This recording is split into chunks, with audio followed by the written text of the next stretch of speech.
बंधु अनायास ही वह मुख से नारायण का उच्चारण करने लगा। उसको कोई पता नहीं था कि नारायण नाम की महिमा क्या है। भाव को भावनक आलसहु नाम जपत मंगल दिस दसहु। भाव से स्वभाव से जैसे ही प्रभु का नाम का उच्चारण हो गए वो सदा मंगलकारी होता है। और ऐसा नहीं कि उसको दिन रात ही गाया जाए।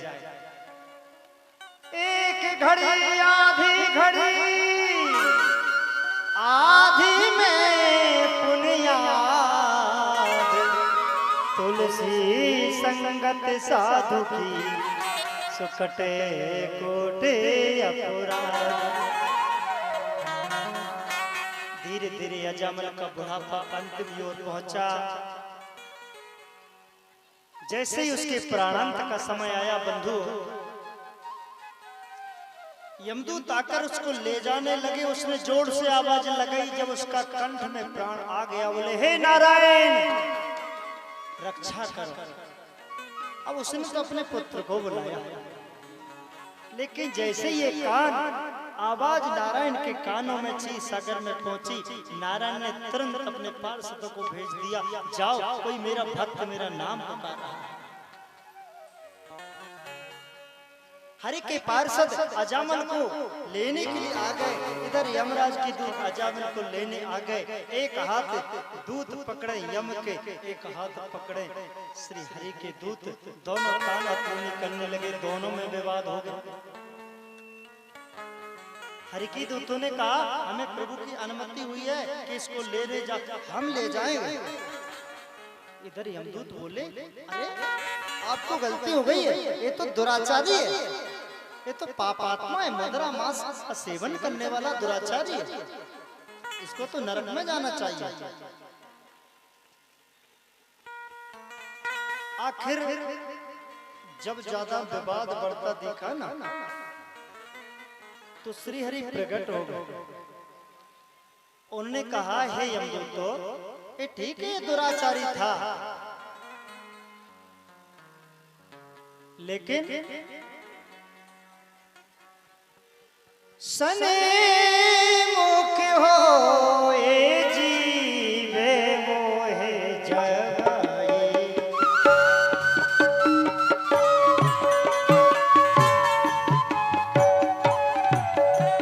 सने मुख हो ये जीवे मोहे जगाई। जय नाम कोटि अघनाश हो कराई।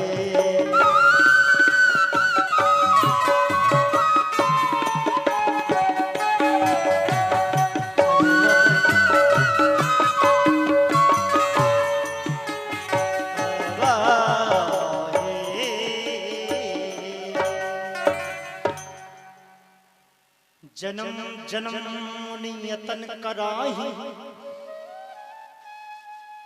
अंतराम मुख यावत नाही।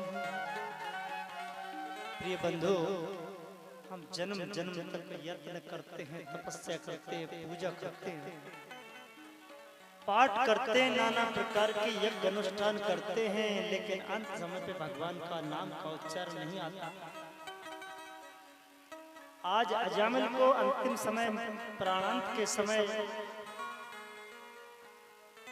नारायण का नाम का उच्चारण हुआ, और नारायण का उच्चारण करने से श्री हरि ने कहा कि मेरे धाम में रहेगा, हमारे धाम में रहेगा। और अजामिल को श्री हरि के दूत बैकुंठ धाम की ओर ले गए।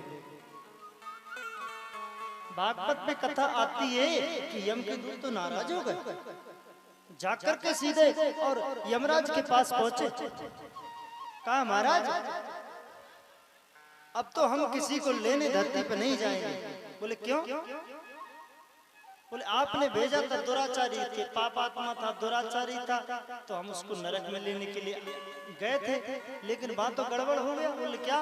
बोले श्री हरि की दूत आए, जबरदस्ती हमको मारा भी, पीटा भी और छीन छपट करके ले गए अजामिल को। बोले क्या वो दुराचारी था? बोले हाँ। क्या? बोले मद्यपान करता था? बोले हाँ। बोले मांस खाता था? बोले हाँ। वेश्या करता था? बोले हाँ, सब करता था।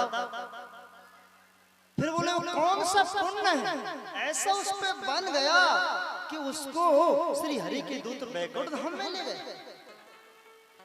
बोले कह रहे थे कि एक बार नारायण का नाम ले लिया।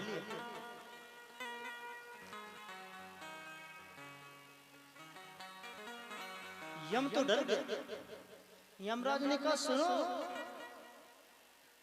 अरे एक बार ले, आधी बार ले, आधी से भी आधी बार ले, अगर कोई नारायण का नाम श्रद्धा से भाव से मरने के समय ले लेता है तो वो बैकुंठ धाम का अधिकारी हो जाता है। बोले नारायण भगवान की। इस प्रकार से बंधु बड़े ही पावन उपाख्यान अजामिल का आपने श्रवण किया। इससे हमें सीखना चाहिए कि ऐसा नहीं है कि हम अजामिल पहले बन जाएं और फिर ले ले नारायण, आराम से श्री हरि की दूतों पर टिकट बन जाए स्वर्ग को। अजामिल पिछले जन्म में बड़ा ही धर्मात्मा ब्राह्मण था। इससे और एक जन्म में धर्मात्मा राजा था। उसने अनेकानेक यज्ञ अनुष्ठान किए थे। छोटी सी त्रुटि हो गई थी, किसी संत का अपमान हो गया था, इसलिए ये दुराचारी हो गया।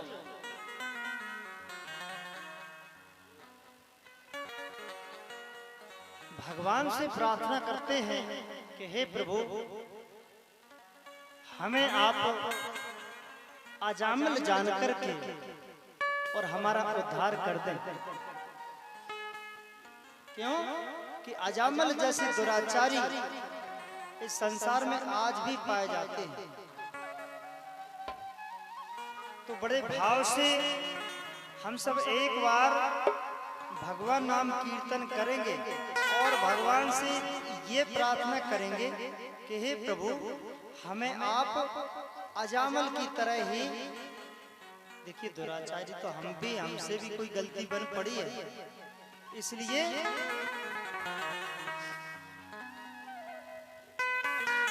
श्याम सुंदर से कहना है, मुझे अपना तू रंग चढ़ा दे, मुझे अपना तू रंग चढ़ा दे, नाथ आज मेरी बिगड़ी बना दे, मैं तेरे रंग रंग जाऊंगी, मैं तेरे रंग रंग जाऊंगी।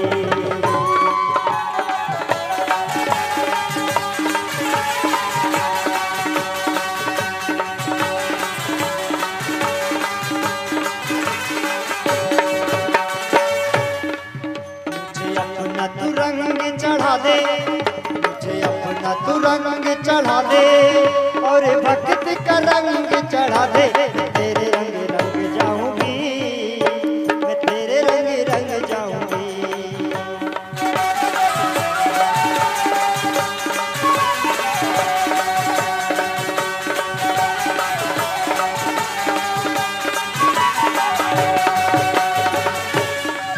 मैं तो चौकिन तिहारी बन जाऊंगी, मैं तो चौकिन, मैं तो चौकिन, मैं तो चौकिन, मैं तो चौकिन तिहारी बन जाऊंगी, दस तारा तेरे ही गुन गाऊंगी, दस तारा तेरे ही गुन गाऊंगी।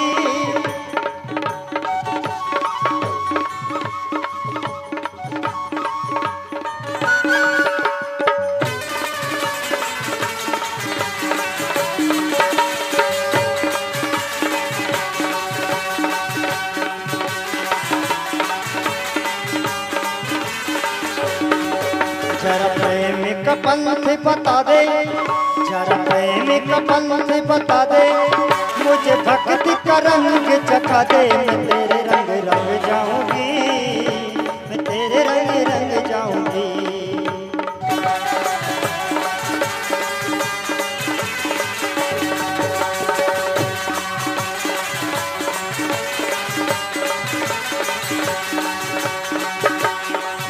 पल पल मुझे तेरा ही ध्यान रहे, पल पल मुझे, पल पल मुझे, पल पल मुझे तेरा ही ध्यान रहे, बनते ही का मुझको रहे न रहे भान,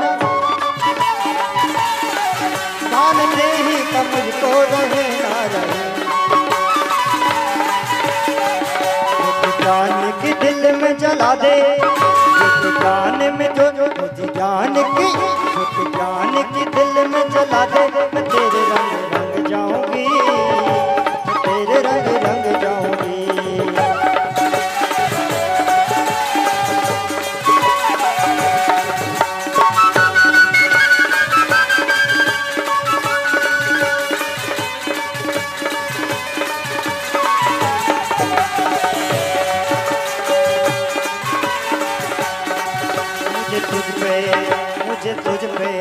मुझे तुझ पे बिहारी विश्वास है, मुझे तुझ पे बस तेरे दर्शनों की मुझे प्यास है।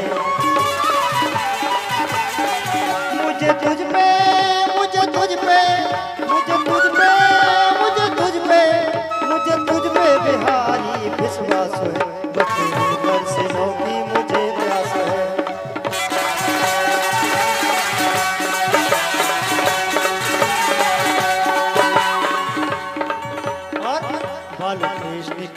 बाल कृष्ण की बिगड़ी बना दे, मुझे भक्ति का रंग चखा दे, तेरे रंग रंग जाऊंगी, तेरे रंग रंग जाऊंगी।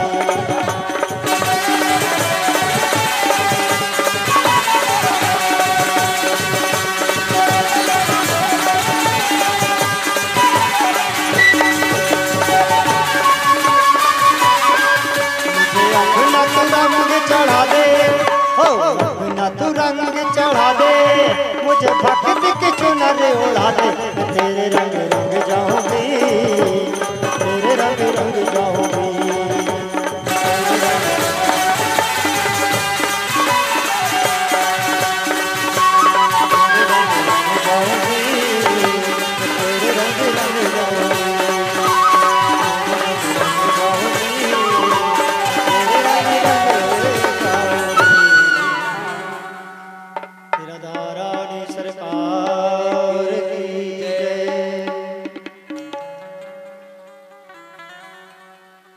श्री सुखदेव जी महाराज जी ने बड़ी पावन कथा सुनाते हुए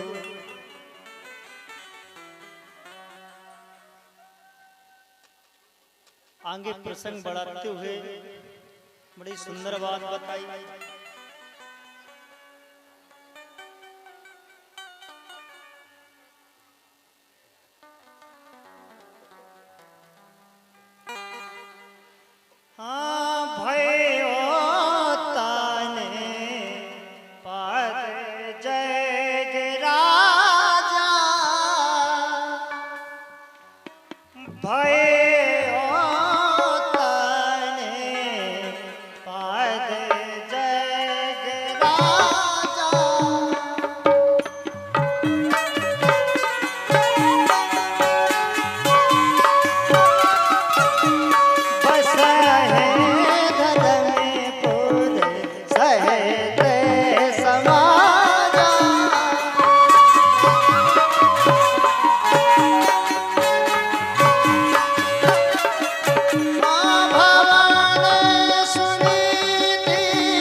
उत्तानपाद महाराज प्रियव्रत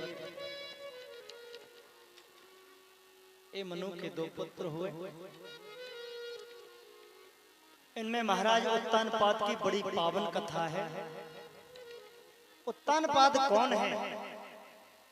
जिसके पैर ऊपर को हो और सिर नीचे को हो वो उत्तानपाद होता है।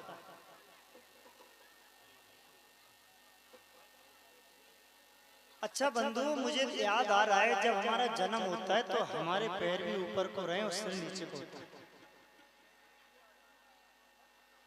तो यहाँ हम ही उत्तानपाद हैं।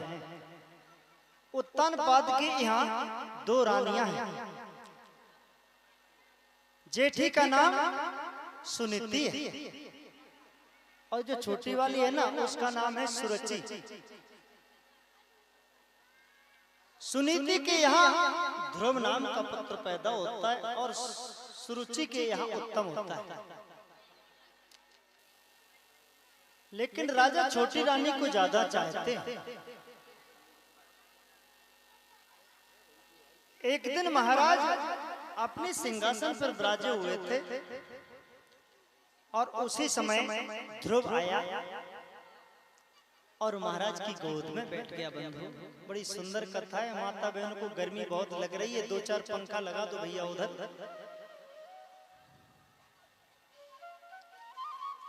सुरुचि आई, हाथ पकड़ा, ध्रुव का जोर से दूर फेंक दिया। तू राजा की गोद में बैठने का अधिकारी नहीं है। अगर राजा की गोद में बैठना चाहता तो मेरे गर्भ से पैदा होके आ। बंधु, छोटे से बालक को अच्छी बात न लगी, आकर के मैया की ओली में आकर रोने लगा। मैया, मुझको मौसी ने हाथ पकड़ के पिताजी से दूर कर दियो।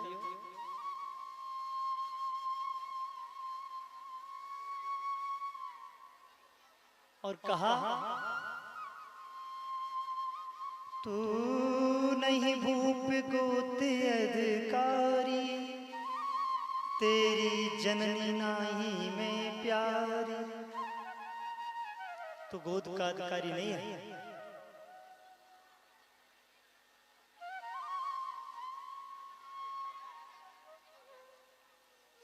मैया, मोको इस सिंहासन से भी ऊंचे सिंहासन पर बैठना है, तू मोको मार्गदर्शन दे। वो छोटा सा लाला 5 वर्ष का ध्रुव और 5 वर्ष का लाला अपनी मैया से कहता है, मैया मैं सिंहासन पर नहीं बैठूंगा, मैं इससे बड़े सिंहासन पर बैठूंगा। मैया ने समझाया,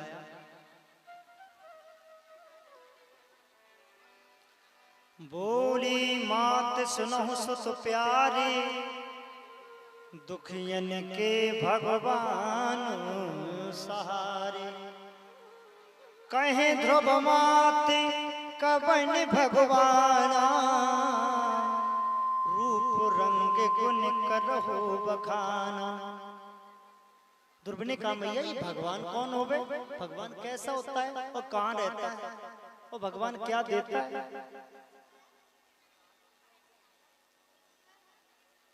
कहाँ बसत हरियापत कैसे, जुगति कहो हर सत्य हरि जैसे। भगवान कहाँ वास करते, कैसे प्रसन्न होते, वो हमको बता। अच्छा, ये समस्या तो हमारी भी है कि भगवान कहाँ बसते हैं, प्रसन्न कैसे होते हैं। हम भी तो प्रसन्न करवो चाहें।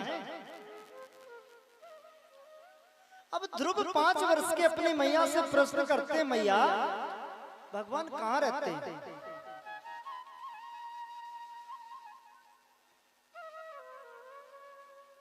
मैया ने बड़ी सुंदर बात बताई। अच्छा, एक चौपाई आई है जो मानस की चौपाई से बिल्कुल मिलती जुलती है। इधर ध्रुव की माँ सुनीति बात बताती है कि भगवान कहाँ रहते हैं, और इधर जब सभी देवता भगवान को ढूंढते हैं पृथ्वी के साथ में, तो भगवान भोलेनाथ कहते हैं, क्या कहते हैं?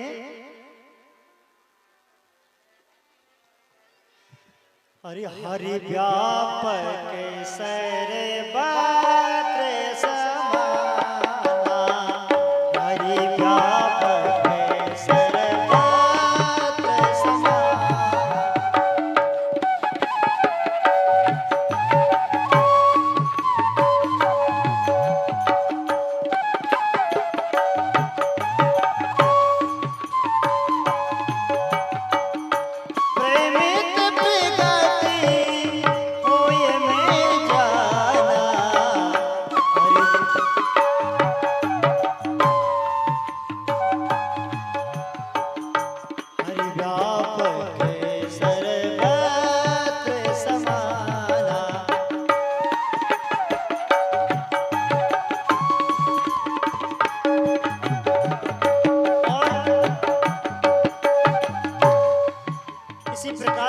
मैया क्या कहती है सुने थी।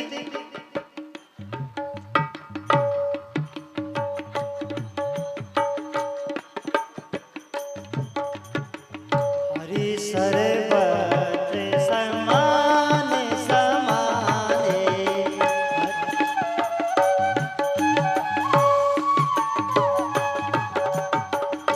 हरि सरबत समाने समाने, प्रेमित प्रगति प्रेमित प्रगति होते हरि साये, हरि व्यापक सर्वत्र समाये, सर्वत्र समाये, सर्वत्र समाये।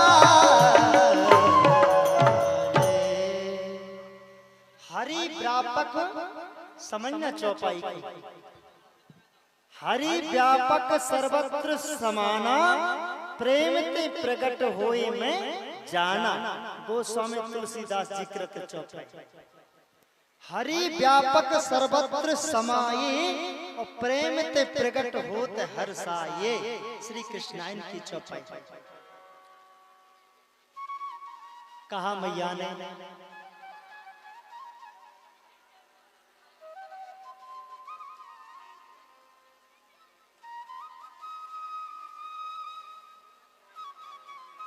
हर सावत जब रमा निवासा,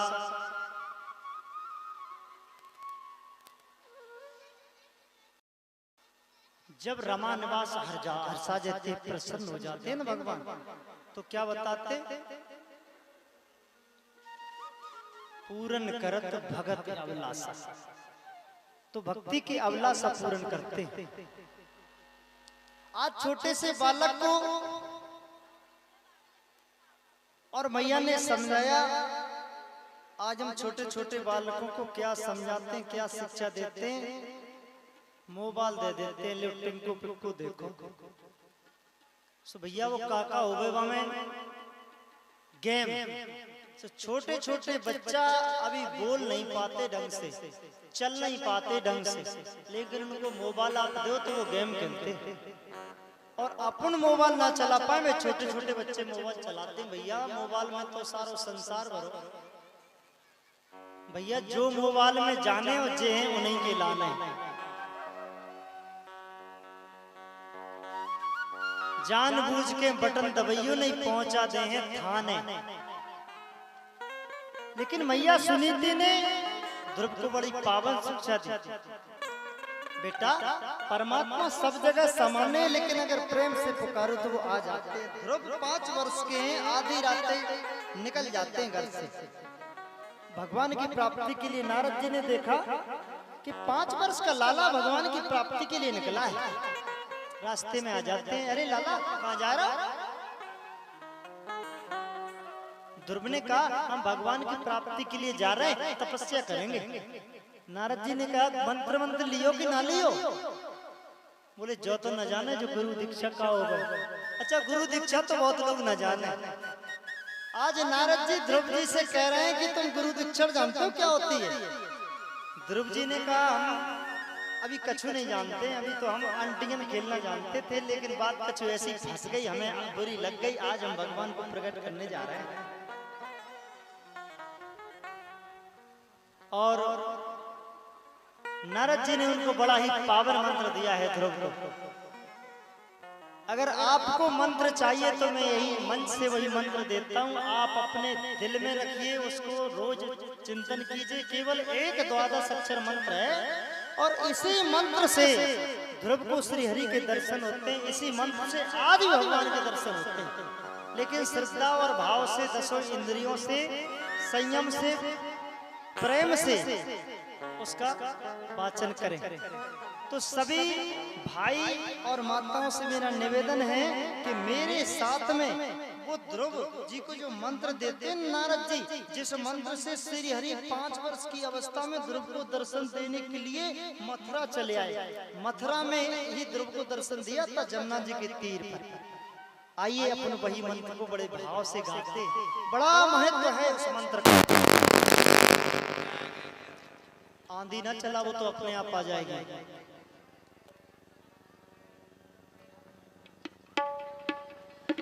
बोले ओम नमो, अरे ओम नमो भगवते वासुदेवाय, ओम नमो भगवते वासुदेवाय, भगवते वासुदेवाय, ओम नमो भगवते वासुदेवाय।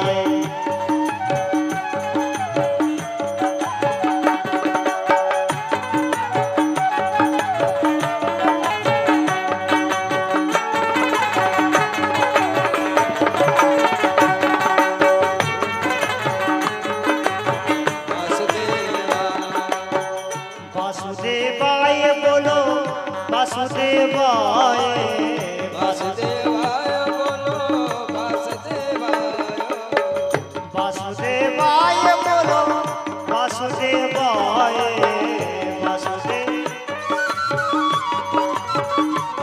अरे ओम नमो भगवते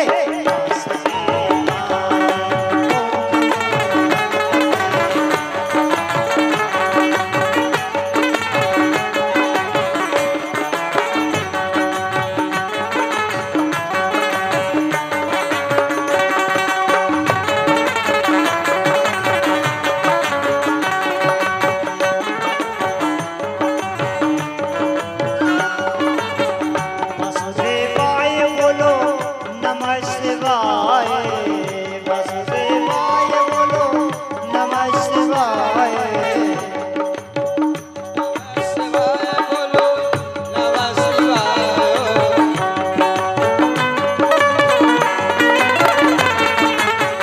वासुदेवाय बोलो हरि नारायण, वासुदेवाय बोलो वासुदेवाय,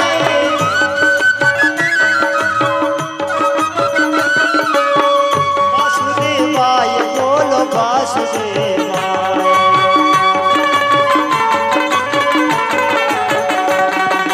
ओम नमो भगवते वासुदेवाय,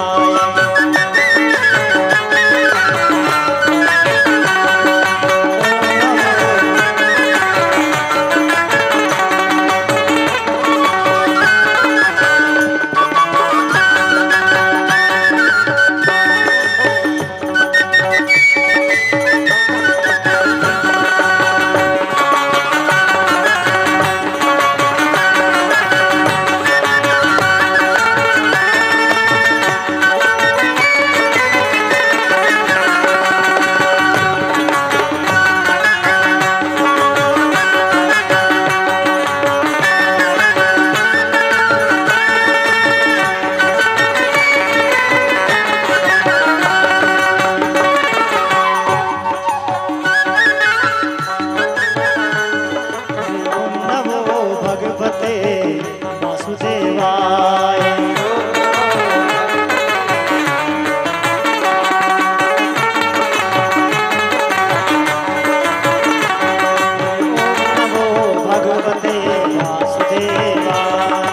ओम नमो भगवते वासुदेवाय, ओम नमो भगवते वासुदेवाय, ओम नमो भगवते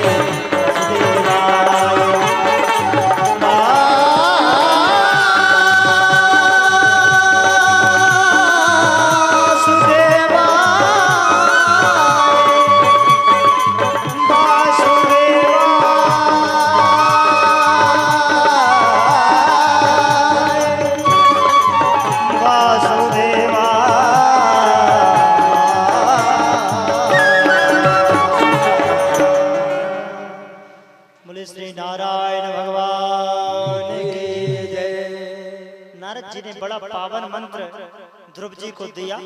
ध्रुव जी आकर के मथुरा में जमुना जी के तीर पर आकर के बड़ी पावन तपस्या करने लगते हैं। ध्रुव जी की पावन तपस्या से प्रसन्न होकर श्री नारायण भगवान पधारते और कहते हैं, ध्रुव मैं तेरी तपस्या से प्रसन्न हुआ, कछु वरदान मांग ली।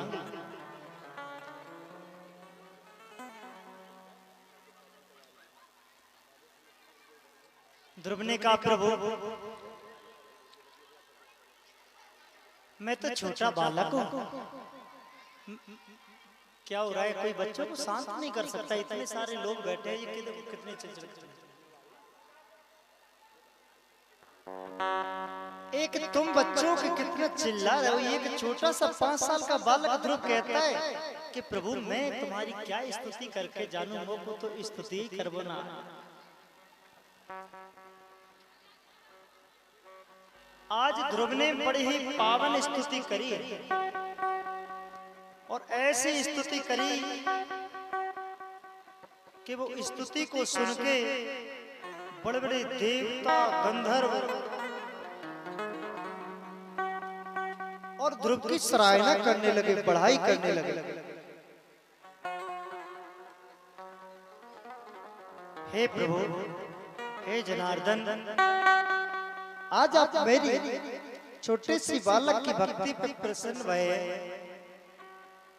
हे नाथ, मैं तुम्हारी स्तुति ना जानूं, मैं तो एक छोटा सा बालक हूं, लेकिन मुझ पे जो कुछ बन पड़े सो नारायण भगवान ने अपने संग का स्पर्श ध्रुव के कंठ से गाल से करवा दिया। और जैसे ही भैया ध्रुव के कंठ से नारायण भगवान ने संग को छुपाया कि ध्रुव को तो इतना ज्ञान 6 7 18 पुराण गीता महाभारत रामायण सबका ज्ञान हो गया। और ध्रुव ने बड़ी पावन स्तुति करी। इतनी सुंदर स्तुति है कि जिसको जो करते हैं छोटे छोटे बालक, जिसको सुबह सुबह उठ के स्तुति करते हैं, निश्चित ही भगवान श्री हरि उनकी बुद्धि बढ़ा देते हैं। सभी शांति होकर सुनियो। मैं एक बार पुनः आह्वान कर रहा हूं कि कोई साधारण स्तुति नहीं है ये। बड़े बड़े विद्वान जन इस स्तुति को सुनकर के चिक्कारी काटते कि ये क्या स्तुति ध्रुव ने करी 5 वर्ष के बालक ने। बिल्कुल शांति। जो भी अपने मुंह से इस स्तुति में उच्चारण करेगा ना तो आंधी आ जाएगी। जो भी अपने मुख से आवाज निकालेगा, जब तक हम स्तुति गा रहे हैं, मन मन में सुनियो, आंधी आ जाएगी, फिर पूरी कथा इधर उधर हो जाएगी। अगर आंधी को भड़काना है तो शांति का दान दें। हम एक बार जयकारा बोलेंगे, वह जयकारा के बाद बिल्कुल आप शांत हो जाइए। बोलिए नारायण भगवान की। और भैया हमारे बजाने वाले लाला हैं ना, जो विद्वान जन है, गायक है, उनसे भी मैं कहूं कि शांत है जाइए। जब बांसुरी बजे तो बेंजू को बंद कर दीजिए, जब बेंजू बजे तो बांसुरी को बंद कर दीजिए, नहीं आंधी आ जाए। अगर दोनों साथ साथ बजे तो करंट माइनस हो जाए। बड़े भाव से सुने।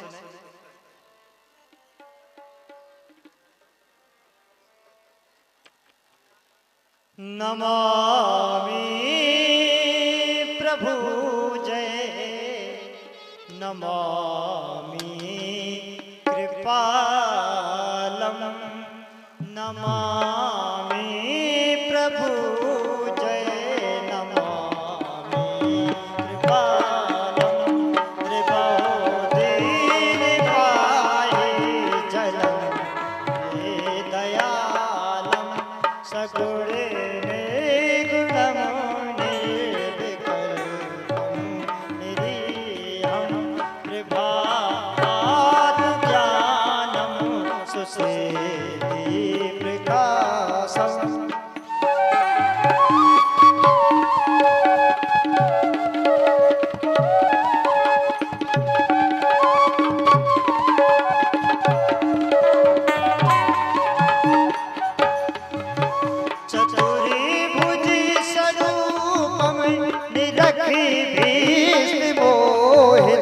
चतुरी भुजी स्वरूप निरखी मोहित गदा संग चक्रम कमल हर्ष शोभित।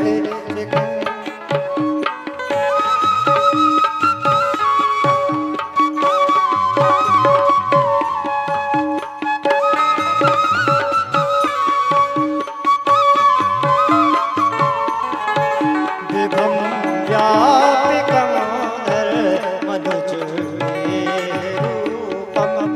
उधर कोटि श्रेष्ठी स्वरूपम अनुपम प्रभा कोटि शशिरम सुश्यामल शरीरम गगन से चंचल सुभदीनम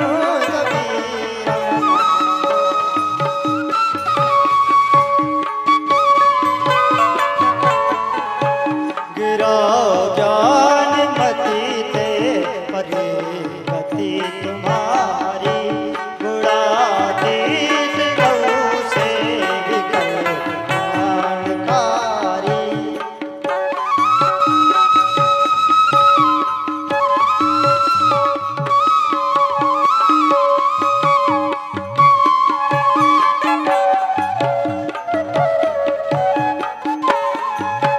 मुकट के की पथे हार में चलती माला चलते कोंडल में कुंज के विहारम चरणे चीन अंकुश कुलिस चक पद्मम कमल कर सुकोमल नयन नील कंजम नयाबाद ब्रजनाथ सुध्यानम न जीवो जगत भक्ति मोक्ति न ज्ञानम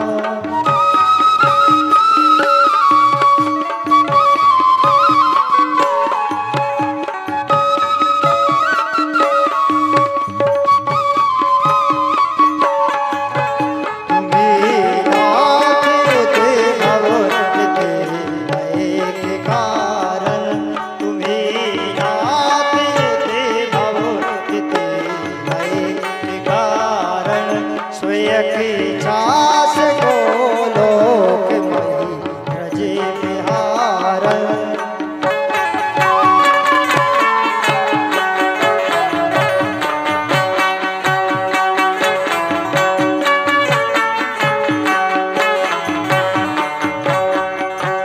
परमो प्रेम सत्यम सुसंसार सारम परमेताप परिपूर्ण कृष्ण अवतारम चरते देख अद्भुत अमित बोधि प्रभु पाक दर्शन भई आप सोधी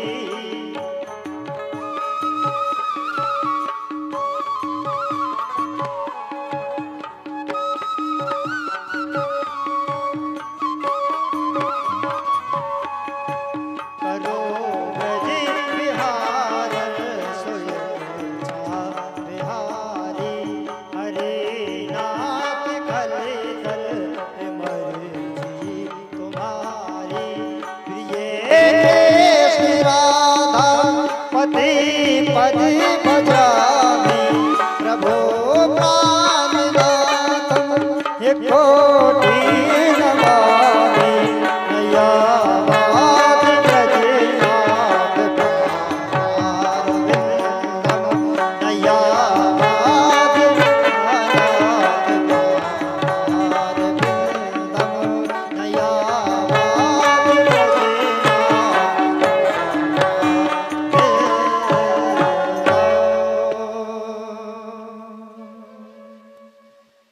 बोले नारायण भगवान की जय। बड़ी पावन ध्रुव ने स्तुति करी, भगवान प्रसन्न भय।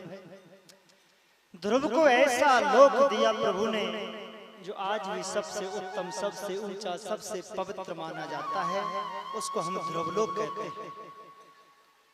बंधु ध्रुव ने कई हजार वर्षों तक राज किया। गंधर्वों से युद्ध में उत्तम जब मारा गया, ध्रुव ने गंधर्व से युद्ध किया और आखिर पे अपनी माता को भी मुक्ति दिलाई और ध्रुव परमलोक में जा बैठा। बोले नारायण भगवान की जय।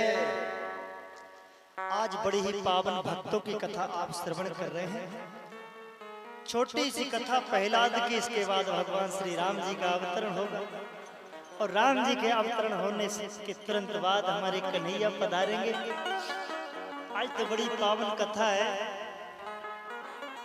श्री सुखदेव जी महाराज परीक्षित से कहते, भाई राजन, जब 12 स्वरूप धारण करके प्रभु ने हिरण्याक्ष का वध कर दिया। अच्छा, थोड़ा सा हम संकेत करते चले जी, हिरण्याक्ष क्या होता है? जी हिरण्याक्ष होता है, हिरण्य माने होता है सोना, जिसकी सोने पे ज्यादा आंख है, जिसकी धन पे आंख है, उसको हिरण्याक्ष बोलते हैं। और जब उसके भाई को पता चला कि मेरे भाई का वध कर दिया नारायण ने, तो बदला लेने के लिए बंधु वो तपस्या करने के लिए चला। अपनी परम पतिव्रता पत्नी कयाधु को नारद जी के आश्रम में करके और हिरण्यकश्यप तपस्या करने के लिए चला गया। और एक पग पर खड़ा होकर के ऊपर को हाथ करते हुए कहने लगा, ओम ब्रह्मदेवाय नमः, ओम ब्रह्मदेवाय नमः, ओम ब्रह्मदेवाय नमः। बंधु कई हजार वर्षों तक वह जब तपस्या करते करते पूरा शरीर उसका बामी का बन गया, पृथ्वी में समा गया।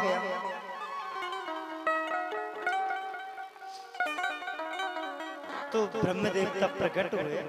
अब ब्रह्म देवता ने कहा, हे हिरण्यकश्यपु, तू वरदान मांग। बंधु बड़ी सुंदर कथा है। हिरण्यकश्यप ने कोई साधारण वरदान नहीं मांगा।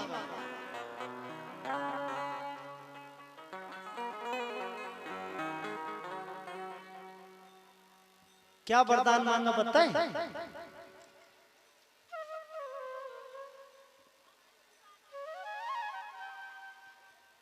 जब ब्रह्मा जी ने कहा, मांग मांग बर बड़ तप कीना, निर्बल बदन पुष्ट कर दीना,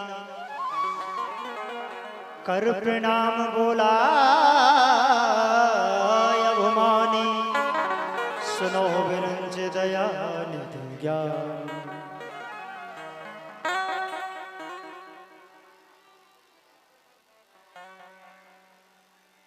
कहीं विरंजो यही धरन पर। अच्छा, पता है वो हिरण्यकश्यप, अच्छा अगर तुम तपस्या करो, तुमसे कहे कोई कि भैया वरदान मांगो, तो क्या मांगोगे? हम बड़ी छोटी छोटी मांगे भगवान से करते हैं। मेरे लड़का की नौकरी लग जाए, मेरी बहू के लाला हो जाए, और बस यही सब छोटी मोटी बात होती है हमारी। लेकिन हिरण्यकश्यप क्या मांगता है मालूम? कहता है, सुनो ब्रह्मा जी, हमको अमर कर दो, हम कभी मरे ही नहीं। बड़ा विचित्र वरदान मांगता है हिरण्यकश्यप। बोले, हम कभी मरे ही नहीं, अगर हम पे आप प्रसन्न हो तो हमें ऐसा वरदान दो, कभी न मरे। ब्रह्मा जी बोले, भैया इस सारे संसार में अमर नहीं है कोई, तो छोड़ अमरता मांग लो जो रुच मन में हो। बोले, अमर तो हम भी नहीं है, हम एक गद्दी पे बैठते हैं, जब हमारा समय आ जाता ब्रह्मदेव दूसरे ब्रह्मा बन जाते हैं, इंद्र भी दूसरे बन जाते हैं, मनु भी दूसरे बन जाते हैं, विधायक भी दूसरे बन जाते हैं, भैया सरपंच भी दूसरे बन जाते हैं, मंत्री प्रधानमंत्री सभी बदल जाते हैं।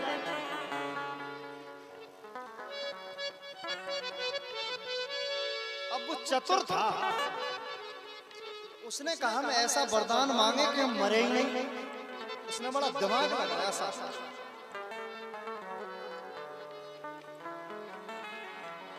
कि नहीं को बस रेन मोहे मारे,